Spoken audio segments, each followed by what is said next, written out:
You can't believe people eat these kind of dishes, all of the food looks gross. On the top floor of a high-rise building, a company of 11 people from high society is sitting at a banquet table. The men are dressed in expensive suits. The ladies have elaborate hairstyles and exquisite jewelry.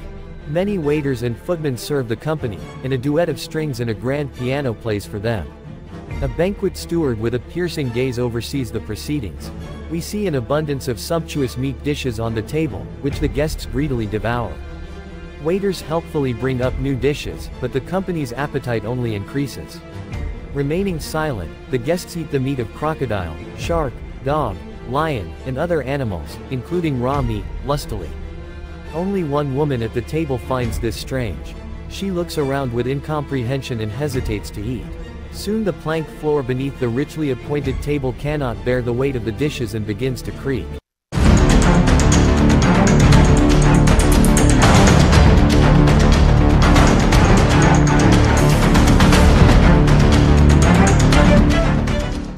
Can you imagine people eating so much that the floor of a building would break?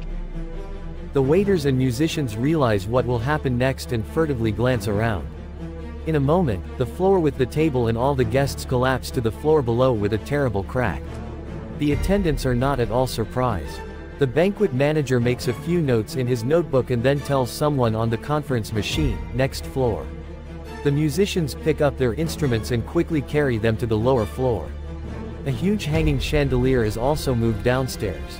Under the leadership of the hostess, the waiters with the new dishes follow in an orderly fashion to the lower hall. The guests come to their senses after the fall. They are seated and remain unharmed, merely streaked with plaster. The footmen helpfully brush the dust off each of them. The cleanest remains the woman who has not touched meat until now. She looks with pity and disgust at the new dishes the waiters bring in. And there is much to see, for the guests are about to be treated to the cooked armadillo, rare antelope, and rhinoceros meat. The meal continues as if nothing had happened. Beautiful classical music plays again, and the guests gorge themselves on the dishes with gusto. Only one woman attempts to keep the hand of the waiter away from her plate as he offers her a new dish.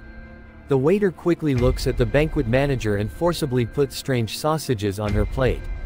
Soon history repeats itself. The floor can't take the weight, and the table with the guests sinks even lower. The waiter again dials, "Next floor," and the attendants rush to the lower floor. But even before they arrive, the table falls again. The same happens several times until the table finally stays on one of the floors. The prudent attendant suspects that the table will fall again, so he waits for the guests on the floor below in advance. The group at the table is stained with plaster, and the dishes are also riddled with dust. However, this does not prevent the guests from casting predatory glances at each other and greedily continuing their meal. But one of the guests is not very well. He sits motionless in an armchair with an artificial feeding tube in his mouth. The others pay no attention to him and continue to gorge themselves bloodily despite their gagging and the loud creaking of the floor. The woman, who has not eaten anything so far, casts her neighbors a frantic look. A tear runs down her cheek. Immediately a general frenzy overtakes the woman, and she greedily shovels chunks of meat into her mouth. In the behavior of the guests, not a trace of their former elegance remains. They are constantly choking and coughing, stealing food from each other's plates, and laughing disgustingly. The floor beneath them cracks and collapses again. But now, the table doesn't linger on either floor. It flies past the astonished waiters and falls lower and lower, punching the floor beneath it each time. A huge crystal chandelier flies after it. The guests scream and struggle to hold onto the table.